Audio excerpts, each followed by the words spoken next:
룻기 1장 1절로 5절의 말씀입니다. 사사들이 시리하던 때에 그 땅에 흉년이 드니라. 유다 베들레헴의 한 사람이 그의 아내와 두 아들을 데리고 모압 지방에 가서 거류하였는데 그 사람의 이름은 엘리멜렉이요 그의 아내의 이름은 나오미요 그의 두 아들의 이름은 말륜과 기련이니 유다 베들레헴 에브라 사람들이더라. 그들이 모압 지방에서 들어가 거기 살려하니 나오미의 남편 엘리멜렉이 죽고 나오미와 그의 두 아들이 남았으며 그들은 모압 여자 중에서 그들의 아들의 아내를 맞이하였는데 하나는 이름은 오르바요 하나는 그들이 거기 거주한 지 10년쯤에 말론과 기련 두 사람이 다 죽고 그 여인 두 아들과 남편의 뒤에 남았더라. 아멘. 우리가 우리 인생을 살면서 많은 사람들이 고난이 없었으면 참 좋겠다. 인생의 파도가 내 인생 가운데는 없었으면 좋겠다. 이런 생각들을 좀씩 하시죠. 그러나 모든 인간은 모든 풍파를 겪게 되어 있습니다. 고난이 올 수 있고 인생의 흉년을 만날 수도 있다는 것이죠. 그러나 우리가 하나하나의 그 모든 이 삶과 선택과 결정은 자기의 그 정체성과 가치관, 이 세계관에 따라서 선택한 것들을 봅니다. 사람이 어떤 것을 선택하느냐에 따라서 우리의 행동이 옮겨지는 것을 보죠. 믿음으로 살기로 결정하는 사람은 날마다의 삶 가운데 선한 싸움을 싸우는 것이에요. 어둠의 세력과 싸워야 되는 것이고 믿음을 지키기 위해서 내 자신과도 싸워야 되는 것이죠.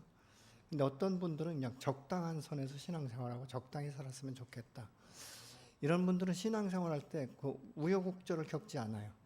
필요하면 세상 가운데 들어가고 또 필요하면 하나님 앞에 나와 기도하고 또 때로는 하나님 앞에 부르짖어서 하나님께서 응답하시기를 소망하는 이런 삶을 살기 때문에 그래서 많은 믿지 않는 그 주변의 사람들이 신앙생활은 적당히 해야 된다라고 말을 하고 있죠.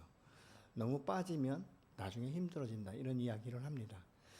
그래서 많은 사람들이 신앙생활을 하면서도 하나님 앞에 열정적으로 사는 사람들이 그렇게 많지 않아요. 하나님의 약속이 있었고 그 언약의 말씀이 막연하게 생각되는 사람들은 하나님에 대한 온전한 신뢰가 별로 없습니다. 그러니까 하나의 종교성을 가지고 신앙생활하는 사람들이 의외로 많다는 것을 우리가 볼 수 있게 되는 것이죠.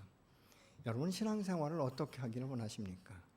하나님과 함께 동행하면서 때로는 이 모든 고난과 역경이 와도 나는 오직 하나님 중심으로 살겠다 이런 결정이십니까? 아니면 그냥 적당한 선에서 나 중심의 삶을 살겠다 어떤 쪽이십니까? 우리는 삶 가운데 어떤 쪽인가는 반드시 선택해야 되는 것이죠. 우리가 집을 살 때도 많은 것들을 고려하지 않습니까? 요즘에 젊은 사람들을 보면 특히 이 자녀들이 있는 사람들은 학군을 먼저 보더라고요. 이곳으로 이사 갈 때 학군이 과연 어떨까, 좋은가, 또 주위의 환경은 어떤가. 그 다음이 이제 내 재정과 견주어 보죠. 이곳에 갔을 때 내가 대출을 받아도 어느 정도는 충분하겠다. 이자율이랑 이 모든 것들을 충분하겠다. 그리고 이곳 가운데 과연 이 관리비가 어느 정도 될 것인가. 이제 이런 것들을 다 계산하고 그리고 이제 이사하는 것들을 우리가 보지 않습니까? 그래서 이런 그 모든 것들을 할 때 막연한 것은 없는 거예요. 여러분 집 살 때 막연하게 생각하고 애따 모르게 질러버리는 이런 사람들은 없을 거예요. 신앙생활도 마찬가지죠. 때로는 처음에는 한 걸음씩 한 걸음씩 조마조마한 마음으로 때로는 갈등을 겪으면서도 정말 하나님이 살아계신가? 정말 하나님 나를 사랑하시는가? 나를 바라보고 계신가? 내가 어려움과 고난과 역경을 때 과연 하나님 의의 오른팔을 나를 붙잡아 바르게 세워주실 것인가? 이런 것에 대해서 때로는 우리가 염려하기도 하는 것을 우리가 볼 수 있지 않습니까? 그래서 우리가 항상 사람 똑같아요. 저 자신도 마찬가지입니다. 영적인 일에 우선순위를 둘 것인가? 세상적인 일에 우선순위를 둘 것인가에 따라서 나의 삶과 결론이 달라지는 것들을 우리가 보게 되는 것이죠. 오늘 이 본문에서도 보면 이 엘리멜렉의 이름은 하나님은 나의 왕이시다 이런 의미가 있어요. 그러면 엘리멜렉을 부를 때마다 스스로 생각할 때 그렇지 하나님은 나의 왕이시지 이런 생각을 하게 되지 않겠어요? 근데 이 베들레헴에는 떡집이라는 이름이 있거든요. 오늘 말하면 빵집인 거예요. 근데 너무 흉년이 드는데 이게 보편적인 흉년이 아니라 기근인 것입니다. 그러니까 빵집에 빵을 만들 수 있는 재료를 이게 충족을 못 시켜주는 거예요. 그런데 이 엘레멜렉의 가정 가운데 이 두 아들이 있었는데 하나는 병들었다, 병약하다. 하나는 너무 약한 거예요. 아들 둘이 다 뭔가 온전하지 못한 이런 상태가 되다 보니까 여러분 기근이 오면요, 말로 표현할 수 없습니다. 이 땡볕에 올 여름에 얼마나 더웠는지 10시만 넘으면요 숨이 찰 만큼 더웠거든요. 제가 사무실이 4층이잖아요. 옥상하고 바로 붙어 있습니다. 제 사무실에 있다가 1층에 오면요 피서온 것 같아요. 1층과 4층의 차이가 그렇게 엄청난 차이가 나는 것을 뭐 해마다 경험을 하는 것이지만 이런 상태라는 것이죠. 그런데 이게 1년이 계속하면요 산과 들에 초목이 없어질 거예요. 너무 메마르기 때문에. 그래서 이 자녀들이 말이죠, 약하면 어떻습니까? 좀 그래도 숨이라도 제대로 쉴 수 있는 것, 좀 너무나도 더우면 그늘에 가서 앉아 있어서 이거 좀 산들바람에도 맞이하는 이런 곳으로 가고 싶은 거죠. 근데 돌로 보니까 이 모압이라는 이 지방은 풍성한 거예요. 마치 롯이 아브라함을 떠날 때 그 하나님의 동산과 같이 보였던 소돔 고모라에서 선택한 것처럼. 근데 모압이라는 것은요 사실 하나님의 선민이 갈 수 있는 곳이 아니에요. 왜냐하면 이 모압은 그 롯의 이 후손이지 않습니까? 근친상간을 통해서 낳은 자식이죠. 그래서 여호와 하나님께서 이렇게 말씀하세요. 이 모압 족속은 영원히 여호와의 총회에 들어올 수 없다라고 분명히 말씀하셨거든요. 그러니까 다른 곳은 몰라도 그곳은 꼭 가지 말아야 되는데 그것으로 간 거예요. 근데 갈 때 어떤 생각으로 간지 아십니까? 내가 여기에 가서 풍족하니까 그냥 롯처럼 그냥 이 풍성한 것을 누리며 살겠다. 이게 아니에요. 잠시 임시만 이 기근을 피하면 괜찮겠다 이런 생각을 하게 된 것입니다. 사실 우리 안에 우리 삶 가운데 이 기근이라는 것은 흉년을 말하는 것이죠. 영적인 흉년도 있지만 육체적인 흉년이 있는 거예요. 자녀들이 연약하거나 또 아니면 재정적으로 문제가 생기거나 갑자기 사업을 하는데 물질이 막히거나 관계가 끊어져 버리면 굉장히 이건 흉년이다 이렇게 볼 수 있는 것이죠. 말로 표현할 수 없는 이 고통이 오기 시작하는 것입니다. 그렇기 때문에 지금 이 엘리멜렉은 무엇이죠? 아까도 말씀드렸지만 이게 딱 오니까 사실 이 엘리멜렉은요 웬만한 기근은 견딜 수 있을 만큼 풍족했던 것 같아요. 왜냐하면 엘리멜렉이 떠날 때 풍족히 떠났다 이렇게 말을 하고 있거든요. 그러니까 그 정도면 아마 남들도 어렵지 않습니까? 얼마 전에 제가 옛날 이야기를 우리 그 지방에 있는 목사님한테 했더니 막 기겁을 하면서 웃더라고요. 그래서 무슨 얘기냐면요. 여러분이 참 믿거나 말거나인데요. 제가 어렸을 적에는요. 밥 먹는 것이 굉장히 축복이었어요. 근데 한 번은 제가 그 아버님한테 잘못해가지고 쫓겨났거든요. 근데 쫓겨나서 어렸을 때 갈 데가 어디 있겠어요. 제가 초등학교 한 3학년 때쯤 됐던 것 같아요. 그러니까 맨발 벗고 쫓겨났는데 갈 데가 없더라고요. 그래서 작은 집에 갔어요. 작은 집에 갔는데 다음날 아침에 학교를 가야 되는데 죽을 주는 거예요. 근데 죽을 한 그릇 먹었는데 학교 가서요 한 2시간쯤 지나니까 너무 배고파고 도저히 감당할 수가 없어서 그냥 쓰러져 버렸어요. 그때 선생님이 저희 형 불러가지고 업어가지고 집으로 업고 가라고 그랬어요. 업혀온 적이 있다고 했더니 막 웃는 거예요. 세상에 우리나라에 그럴 때가 있었느냐. 근데 저는요 그때까지 밥 먹는 게 행복하다는 생각을 한 번도 해본 적이 없어요. 당연히 밥 먹는 거지. 오죽하면 제가 죽 먹고 싶어가지고 어머니한테 엄마 나 죽 좀 먹고 싶다고. 왜 그랬더니 아무 집에 갔더니 그냥 죽을 먹는데 너무 부러웠다가 뒤지게 넣었거든요. 이게 제가 나중에 커서 생각해 보니까 오죽하면 죽을 먹겠는가.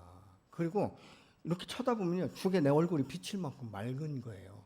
그러니까 그거 한 그릇 먹고 학교 갔다가 2시간 만에 그냥 쓰러져가지고 업고 왔다니까요. 그러니까 이게 기근이에요. 여러분 웬만하면 그렇게 풍족한데 뭘 하고 피했겠어요. 그 피한다는 것은 무엇입니까?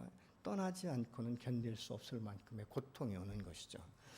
여러분 우리가 믿음의 사람들이 하나님을 떠나는 것 물론 쉽게 떠나는 사람도 있지만요. 이 믿음을 지키기 위해서 살던 사람은 굉장한 갈등을 겪고 떠납니다. 근데 오늘 본문에 보면 엘리멜렉은 갈등을 겪지 않았어요. 왜냐하면 하나님 앞에 나가 기도하고 질문했다는 말이 없어요. 왜 그랬을까요? 잠시이기 때문에 그런 거예요. 아마 오랫동안 살 거로 생각했으면 그렇지 않았을 거예요. 근데 이때 시기가 어느 때냐면 이스라엘 백성들이 믿음을 지키기가 쉽지 않은 때예요. 왜냐하면 하나님의 말씀이 그냥 온 민족 가운데 운행해야 되는데 사사시대였거든요. 사사시대는요, 하나의 그 이스라엘 백성들의 그 신앙생활을 보면 하나의 패턴이 있어요. 하나님 앞에 이제 하나님이 축복하셔서 살만하면 자꾸 이게 곁눈질하는 거예요. 그러니까 세상 가운데 빠지는 거예요. 세상이 너무 좋거든요. 근데 그러다가 또 이 고난이 오고 막 고통이 오면 하나님의 부르짖어요. 그러니까 이 선지자들이나 이제 사사들을 통해서 말씀이 선포되면 이제 회개하고 돌아서는 것이거든요. 그럼 하나님께서 풀어주세요. 이게 하나의 패턴이었어요. 그러니까 이때 시대 때도 그렇다는 거예요. 그러니까 이때가 그러면 어느 때냐? 그 우리가 아는 대로 그 사사기 21장 맨 끝절에 보면 이렇게 말합니다. 같이 보시겠습니다. 이때 이스라엘이 아직 왕이 없어서 사람들마다 다 자기의 뜻에 맞는 대로 하였다. 자기의 뜻에 맞는 대로 행동했다는 거예요. 내가 뜻이 이렇게 이것이 옳다 하면 그렇게 됐다는 거예요. 그러니까 지금 무엇입니까? 그 약속의 땅에서 살던 이스라엘 백성들이 타락된 삶을 살아갈 때가 바로 사사들이 치리할 때라는 거니까 어느 정도 하면 상상을 초월할 만큼이에요.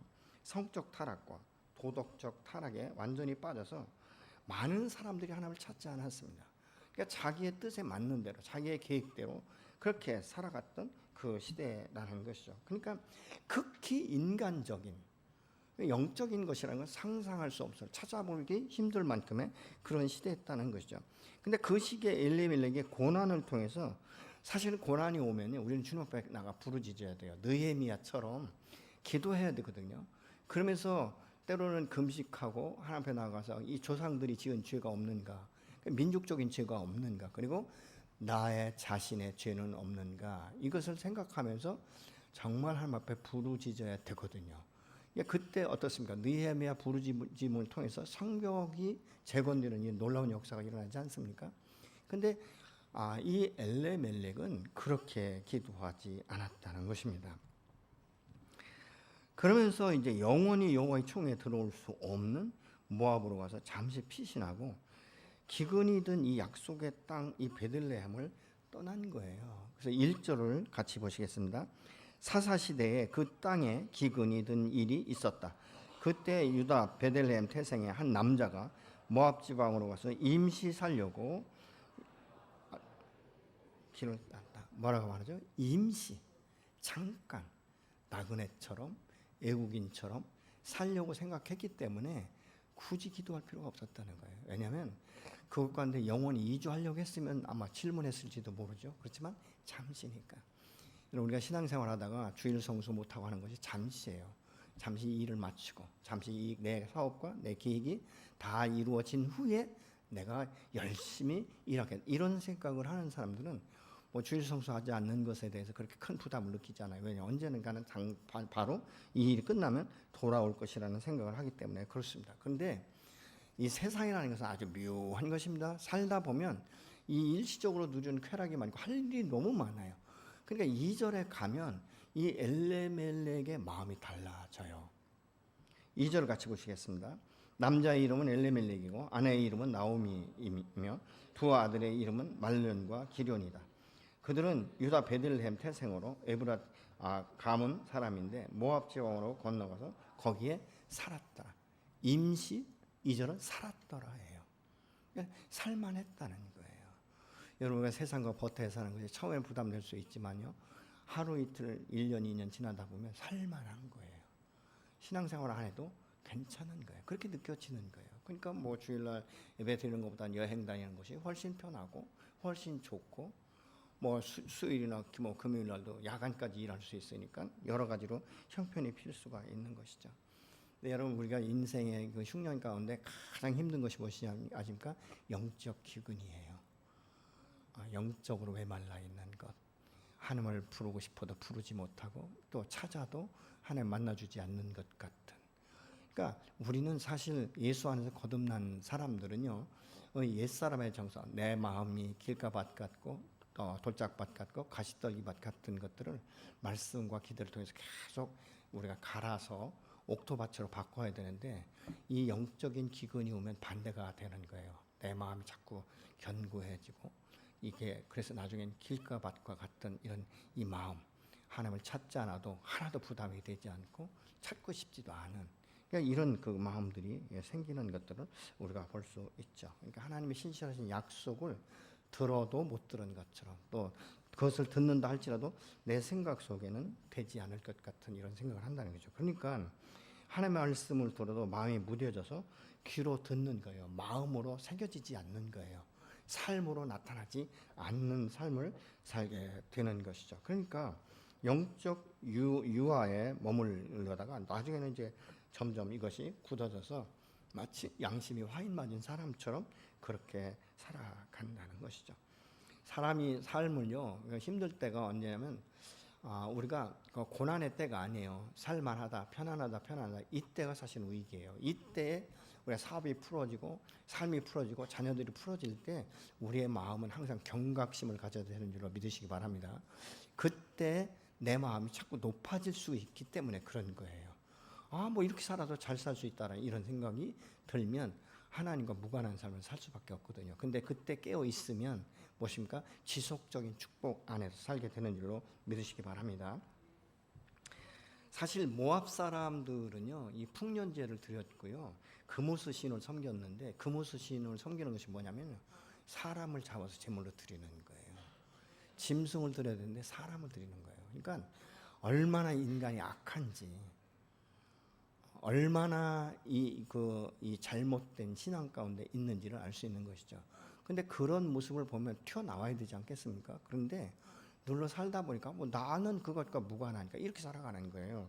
그래서 그곳에 이제 또아리를 틀고 자리를 잡기 시작한 거예요. 그러니까 임시로 갔다가 아예 자리를 잡았다는 것이죠. 근데 문제는요, 놀라운 문제가 뭔지 아십니까? 그곳에서 살다 보니까 어느 날 갑자기 남편이 죽어버리는 거예요. 하나님은 왕이시다라고 그렇게 불렀던 엘레멜렉이 죽으니까 나오미의 마음 가운데 얼마나 위축됐겠어요. 나오미의 이름은 기쁨, 그죠? 기쁨이다.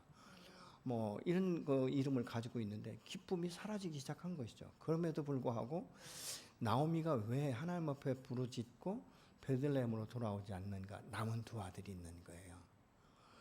남편은 비록 죽었지만 두 아들에게 소망이 있는 거예요.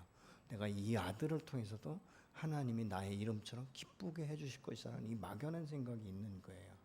그러니까 두 아들을 이제 결혼을 시켜야 되잖아요. 그러니까 결혼시키면 자녀를 낳고 그러면 손잡는 기쁨도 있을 것이고 그래서 그 꿈을 갖고 있는 거예요. 그 소망을 갖고 있는 거예요.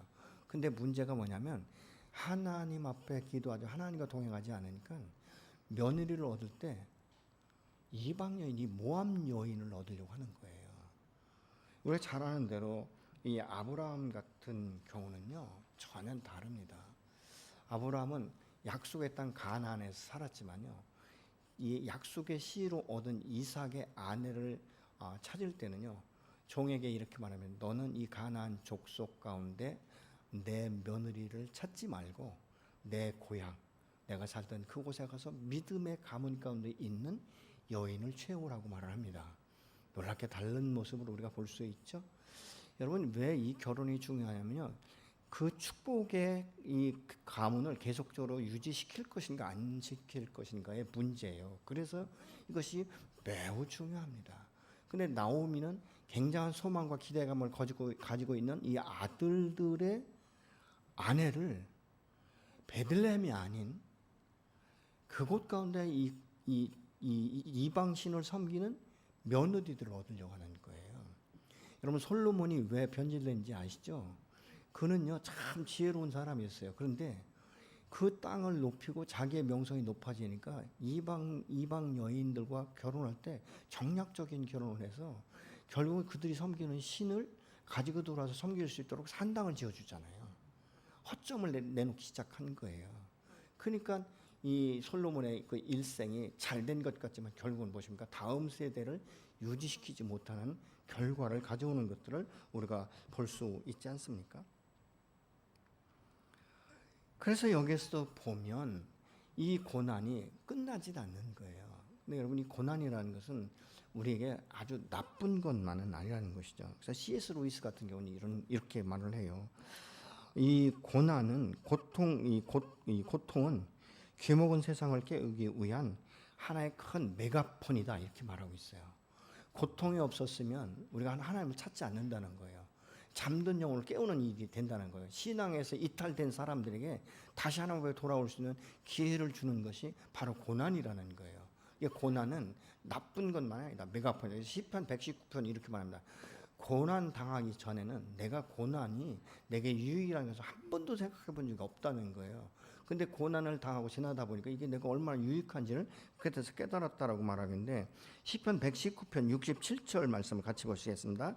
내가 고난을 당하기 전까지는 잘못된 길을 걸었으나 이제는 주님의 말씀을 지킵니다. 그래서 이 시편 기자는 고난 당하기 전까지는 오히려 내게 유익하다는 말 한 번도 해본 적이 없어요. 여러분, 고난을 유익이라고 지금 생각하시는 분 혹시 계십니까? 아무도 없을 거예요. 고난이 고난이지 무슨 고난이 유익이 될 수 있는가?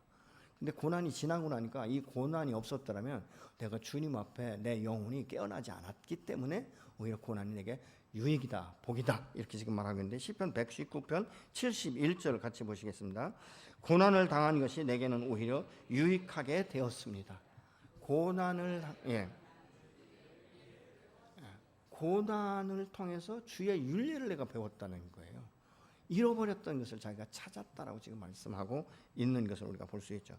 여러분의 현재의 삶이 고난의 때입니까? 아니면 인생의 흉년의 때가 되십니까? 어떻습니까? 여러분, 이런 것들이 혹시라도 있다면 피하려고만 하지 마십시오. 오히려 나와 함께 하시는, 나의 목자 되시는 그 여호와의 손을 잡고 통과할 수 있도록 주님과 한 몸을 이루는 저와 여러분이 되시기를 예수로 축원합니다. 고난이 내게 유익하다라고 이 고백한 나를 우리가 생각해 보면요, 사실은 나를 다시 한번 깨어나게 하는, 주님을 다시 한번 바라보게 하는, 내 믿음의 현재의 이 상태를 다시 재점검하는 그런 기회가 되기 때문에 그렇습니다. 그래서 이것은 또 다른 그 기회를 갖는 기회가 되는 것이죠. 사실 모압에 정착할 때 이 살던 엘레멜렉에 죽고, 그로 인해서 유쾌한 이 사랑스러운 이 즐거운 이름의 뜻을 가진 나오미에게 기쁨이 사라지기 시작했다는 거예요. 그럼에도 불구하고 견딜 수 있었던 것은 남은 두 아들, 이게 소망이에요. 여러분, 사람은요 끝까지 자기가 뭘 붙들 수 있는 이것이 있으면요, 미끼가 있으면 그 바로 안 돌아서는 거예요.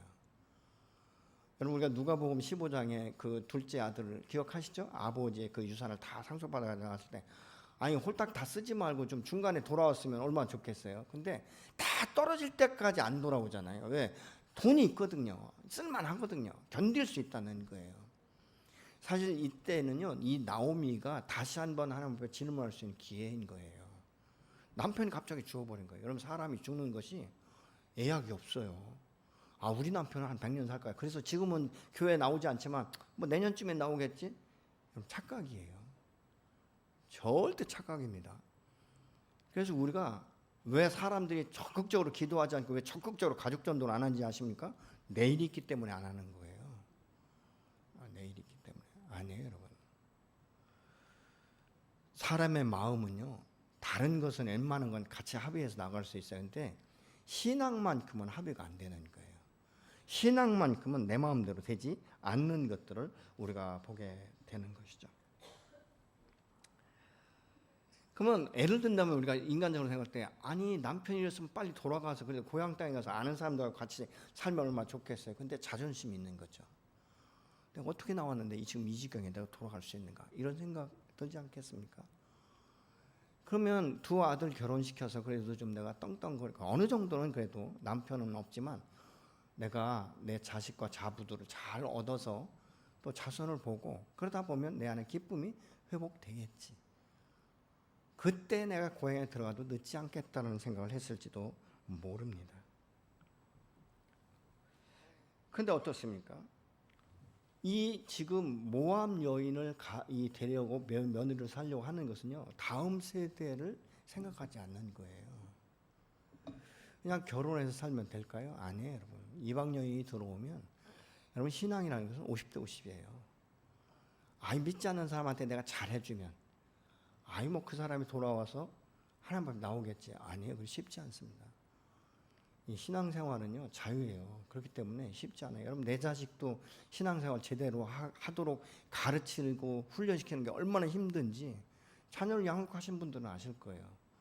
여러분 아이들이 덜렁덜렁 교회 잘 나온다고 신앙생활 끝까지 잘할 거다 아니에요. 여러분 집에서는 부모들이 삶을 통해서 계속적으로 그거를 알게 모르게 주입시켜줘야 되는 거야. 아 신앙생활은 이렇게 하는 거구나. 아 엄마는 이 시간에 일어나서 계속 기도하고 있구나. 아 아빠는 내가 잠든 사이에 퇴근하시고 와서 잠들기 전에 우리를 축복하고 우리 위해서 기도하고 있구나. 이런 것들이 아이들이 몸으로 느껴질 때 그것이 계속적으로 흘러가는 거예요.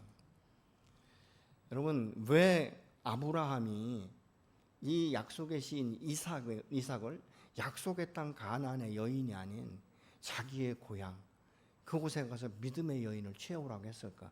이 믿음의 유업을 계속적으로 흘려보내기 위한 거예요. 자손의 자손을 통해서. 그래서 그것이 하나님의 약속대로 천하 만민이 너와 네 씨로 인하여서 복을 받게 될 것이다라는 이 유업을 지키기 위한 거예요. 여러분 축복의 가정은 계속적으로 축복이 계승되어야 될 줄로 믿으시기 바랍니다. 여러분 그렇기 때문에 뭐 늦은 분들이 어쩔 수 없지만 아직도 자녀들이 결혼하지 않았다면 여러분 첫째 부모들이 이야기할 수 있는 전제 조건이 무엇입니까? 신앙생활하는 가정. 그 가문 가운데 있는 자녀들 좀 뭐 세상적으로는 부족해도 그 자녀들을 통해서 함께 기도하고 또 새로운 가정이 믿음의 유혹을 물려줄 수 있도록 나가는 이것이 저 여러분이 기대해야 될 것인 줄로 믿으시기 바랍니다. 여러분 그래서 이 다음 세대 믿음의 유혹을 물려줄 생각을 나오미는 하지 못한 거예요. 그래서 이 하나님의 언약이 계속적으로 흘러가기 위한 것은 무엇입니까? 결혼이 그래서 중요한 것이죠. 믿음의 계승은 세대의 축복을 계승하느냐 안 하느냐의 관건이기 때문에 그렇습니다. 나오미는 두 아들 이방인과 결혼시켜서 잘 살기를 바랐을 것입니다. 그를 통해서 기쁨의 날이 오기를 기대했을 것이에요. 그런데 어떻습니까? 두 아들마저도 죽었다라고 말하고 있어요. 5절 같이 보시겠습니다. 그러다가 아들 말론과 기륜이 죽으니 나오미는 남편에 이어 두 아들마저 잃고 홀로 남았다. 홀로 남았다. 라고 지금 말하고 있는 것이죠. 나오미에게 인간적인 면에서는 아무런 소망이 없는 거예요. 빈 깡통과 같은 거예요. 텅 빈 이 영혼만 덩그러니 남아있는 것이죠. 이렇게 생각할 수 있죠. 하나님이 내 남편을 데려가시더니 이제 내 자식마저도 걷어가셨구나. 그럼 나는 뭔가? 나는 이제는 소망이 없다. 나는 기대할 것이 더 이상 없다. 왜냐하면 며느리 둘이 있지만 다 여자들만 있잖아요. 그러니까 자식을 놓을 수 있는 소망이 없는 거예요. 그러니까 나중에 이 나오미가 이제 고향으로 돌아올 때도 이렇게 말하잖아요. 며느리에게 야 너희들은 소망이 없어. 그러니까 나를 따라오려고 하지 마. 내가 지금 이 나이에 결혼할 수도 없지만 만에 하나 결혼하고 여호와께서 새 문을 여신다고 하자. 그래서 내가 자식을 낳는다 할지라도 그 자식이 너희의 남편이 되기까지 얼마나 많은 시간을 기다려야 되냐. 이것은 있을 수 없는 일이다. 그렇기 때문에 너희들은 너희 이 고향에 남아서 다른 좋은 남자 만나서 재혼해서 잘 사는 것 그것이 내가 바람이다. 이렇게 말을 하잖아요. 소망이 없는 거예요. 어떻게 보면 죽고 싶은 심정일 것 같아요. 근데 그 나오미의 마음과는요, 어떤 쓴마음이 생기는지 아십니까? 하나님 원망하는 마음이 생겨요. 하나님이 나의 모든 것을 다 걷어가셨다. 이렇게 지금 생각하고 있는 것들을 우리가 볼 수 있습니다. 21절 같이 보시겠습니다. 내가 풍족하게 나갔더니 여호와께서 내게 비어 돌아가게 하셨느니라. 여호와께서 나를 징벌 하셨고 전능자가 나를 괴롭게 하셨거늘 너희가 어찌 나를 나오미라 부르냐 하니라. 생각해 보세요. 나갈 때 기도했습니까? 하나님이 나가라고 하시는 말씀 듣고 나갔습니까? 아니에요. 자기 생각대로 나간 거예요. 임시 잠깐 있다가 오면 되겠지 이러고 나간 거예요. 근데 남편 잃고 두 아들 잃다 보니까 하나님이 원망스러운 거예요. 하나님 왜 그러셨어요? 그러면서 여기서 지금 말하고 있는 거예요. 내가 풍족하게 나가는데 여호와께서 내게 비어 돌아오게 하셨다. 여호와께서 나를 징벌하셨고 전능자가 나를 괴롭게 하셨다라고 말합니다. 여호와가 징벌하셨습니까? 여호와가 심판하셨습니까? 여호와가 저주하셨습니까? 아닌 거예요. 오늘 많은 사람들이 그렇게 원망하잖아요. 하나님 이게 뭐예요? 하나님 왜 나에게 복을 주지 않으세요? 우리 가정을 왜 이렇게 어렵게 만드세요? 내가 그렇게 수십 년 기도해도 왜 우리 남편 안 오는 거예요? 내가 그렇게 오랫동안 기도해도 왜 내 자녀들이 직장 하나 제대로 못 잡는 거예요? 이러면서 막 고통스러워하죠. 여러분 근데 잘 그 원인을 생각해 봐야 돼요. 하나님이 말씀하셨으면 하나님 책임지시는 거예요. 내가 선택한 거잖아요. 누가 책임을 져야 돼요? 내가 책임을 져야 되는 거예요. 근데 사람의 마음은 죄성 있는 인간의 마음은 전혀 아니에요. 내가 그랬어도 하나님 나를 축복하셔야 됩니다. 내가 그렇다 할지라도 하나님 내 가정을 치시면 안 됩니다. 내가 그렇다 할지라도 우리 가정에 이 재정적인 문제, 이 어려움이 오면 안 된다라고 생각하고 있는 거예요. 여러분 신앙생활은 내가 내 삶은 자유스럽게 마음 놓고 해도 되고 하나님이 내게 이런 것들을 주시지 않은 것 같은 생각이 들 때는 그렇게 해야 되나요? 잠시 흉년을 피해서 나갈 때는 하나님 앞에 질문하지도 않았어요. 아까도 말씀드린 왜 그랬을 것 같아요? 임시로 갔다 올 걸로 생각했기 때문에. 여러분 여행을 갈 때 뭐 누가 그렇게 뭐 오랫동안 머물려고 하겠어요? 그렇지 않은 것이죠. 근데 살다 보니까 살만한 거예요. 살다 보니까 그 지역이 베들레헴 흉년이 만난 베들레헴보다 훨씬 좋은 거예요. 그러니까 못 오는 것이죠. 그러니까 웬만큼 누리고 살 수 있었다는 거예요. 그리고 또 무엇입니까? 남편은 죽었지만 재산이 있었어요. 아들이 있었어요. 그러니까 돌아올 필요가 없었다는 것이죠. 그러나 그 아들마저 죽으니까 이제 영역이 텅 빈 상태에 놓이게 된 것이죠. 절망의 시간을 보내고 있었어요. 근데 여러분 여호와 하나님께서는 이 절망의 시간을 버려두지 않습니다. 새로운 소망의 말씀을 주기 시작하는 거예요. 6절을 보시면 베들레헴, 이 떡집인 베들레헴이 그 기근이 이제 끝나고 곡식을 거두게 하셨다는 소문이 들리기 시작하는 거예요. 그런데 참 놀라운 일이 뭔지 아십니까? 남편을 잃었을 때, 아들을 잃었을 때 바로 돌아오지 않고 이 소문을 들으니까 나오미가 결정하는 거예요. 내가 이제 내 본향으로 돌아가리라. 마치 누가복음 15장에 탕자가 전 재산을 잃고 너무나 고통 가운데 주여 돼지가 먹는 쥐엄나무 열매를 먹을 수조차 없을 그때가 되니까 절망의 그 끝에서 내가 죽겠다 이것이 아니라 아버지 집을 기억하는 거예요. 내 아버지 집은 참 풍성하다. 내 아버지는 굉장히 인격적이기 때문에 종들도 함부로 대하지 않는다. 나는 아버지 집에 가서 품꾼 하나로만 쓰임 받아도 나는 참 좋겠다. 이 생각 때문에 가는 거예요. 빈털터리로. 지금 나오미가 모든 것을 다 잃었어요. 근데 이 베들레헴에 생기가 돌기 시작한 거예요. 곡식을 거둘 수 있다는 소문을 듣고 돌아갈 생각을 하는 거예요. 여러분 이건 참 쉽지 않은 결단이에요. 남편이 잃었을 때 가는 것과 두 아들 함께 가는 것과 두 아들마저 다 잃고 혼자 가는 것은요 엄청난 결단이 필요한 거예요. 말로 표현할 수 없는 모든 것들을 다 내려놓지 않고는 돌아설 수 없는 그 지경에 이르러서야 비로소 그 본향 베들레헴을 생각하고 가기로 결정하는 거예요. 그래서 그 자리에 안주하지 않고 일어서지 않습니까? 여러분 내가 현재 있는 이 안주하는 자리에 일어서지 않고는 그냥 우리는 결별을 할 수가 없는 거예요. 일어서는 거예요. 그리고 돌아서는 것입니다. 근데 여호와께서요 나오미를 홀로 가게 하지 않아요. 비록 여호와의 총에 들어올 수 없는 모압 여인이지만 룻을 그에게 붙이십니다. 그러면서 이 룻을 통해서 결과론적으로 어떻습니까? 우리를 구원할 메시아를 이 땅 가운데 보내실 계획, 이것을 하나님께서 보이지 않는 손길로 성취하기 위해서 룻을 붙여주는 것이죠. 홀로 가지 않고 함께 가게 하시고 그 룻을 통해서 예수 그리스도의 그 메시아의 계보의 문을 여실 계획을 가지신 하나님이 바로 여호와 하나님이시며 저와 여러분의 하나님이신 줄로 믿으시기 바랍니다. 여러분 그렇기 때문에 우리가 절망의 때에 아주 그 깜깜한 이 어둠 속에 있을 때 절망의 늪으로 빠지게 하시는 분이 아니라 우리를 다시 한번 건전할 계획을 가지고 계시고 나를 통해서 새 일을 행하시는 그 여호와를 경험하게 하시는 줄로 믿으시기 바랍니다.